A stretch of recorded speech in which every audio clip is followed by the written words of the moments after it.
Halo teman-teman semua, terima kasih sudah klik video ini. Video kali ini akan membahas mengenai cerita dua sisi berbeda. Nah, teman-teman pernah melihat uang logam?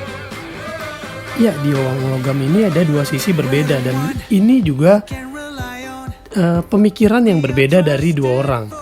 Nah, izinkan saya menceritakan pengalaman dua teman saya ini, teman-teman.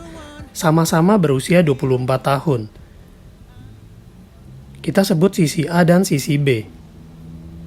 Kita mulai dari sisi A, teman-teman. Sisi A kita sebut saja namanya Dian, bukan nama sebenarnya. Dian yang berusia 24 tahun ini diedukasi oleh temannya mengenai pentingnya asuransi. Ditawarkan proteksi. Untuk apa? Memiliki persiapan yang tepat secara keuangan supaya terhindar dari resiko yang bisa merugikan dirinya. Dan Dian memutuskan untuk tidak menghiraukan alias cuekin aja, tidak menghiraukan. Sebab apa? Dian merasa Dian masih muda, lalu Dian masih sehat. Di samping itu Dian nggak pernah punya riwayat sakit. Nggak ada riwayat sakit sebelumnya. Jadi kata Dian, dia merasa belum perlu. Kesempatan untuk punya proteksi ya udah dilewatkan sama si Dian begitu aja.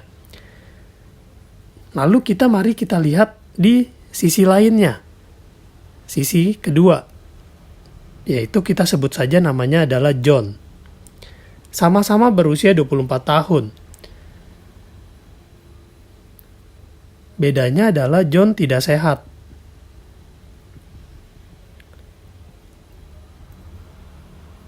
John tidak diedukasi oleh temannya.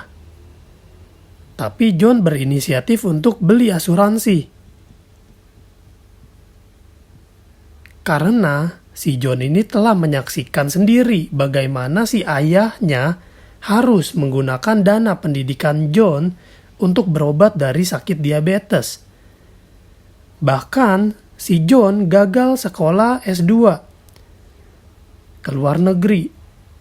Dan sayangnya diabetes itu menurun ke John sehingga John tidak sehat. Sehingga John tidak bisa memiliki proteksi sejak muda. Jadi John terlambat berasuransi.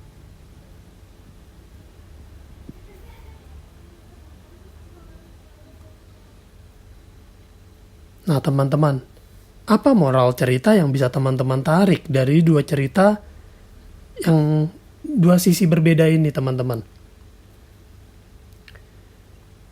Satu orang bernama Dian ini sehat, tapi tidak menghiraukan karena dia merasa muda, merasa sehat, dan tidak ada riwayat penyakit.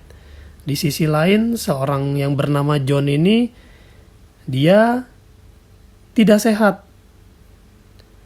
Dan dia punya pengalaman. Pengalamannya adalah sang ayah harus mengorbankan dana pendidikan si John sehingga John gagal S2 ke luar negeri.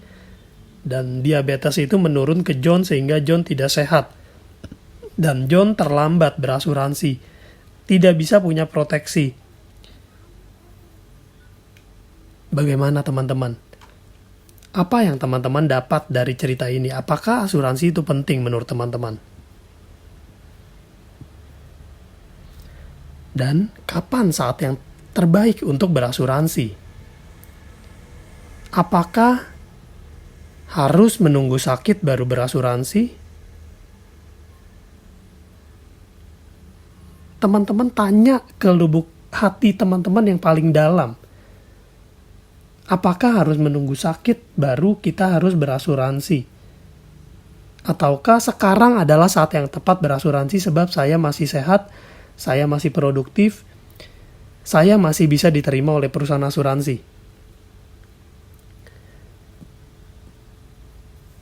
Silakan teman-teman pikirkan kembali, dan jika diperlukan silakan teman-teman diskusi bersama saya. Tanyakan apa yang harus teman-teman tanyakan.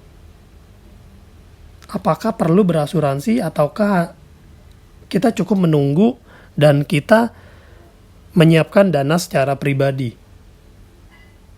Silakan teman-teman jawab sendiri dan teman-teman pikirkan kembali. Sampai jumpa, saya Petrus.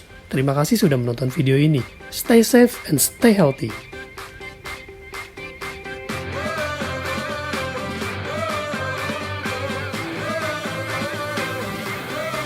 We're the one you can rely on. We are trusted for your life and precious ones. We are number one. We are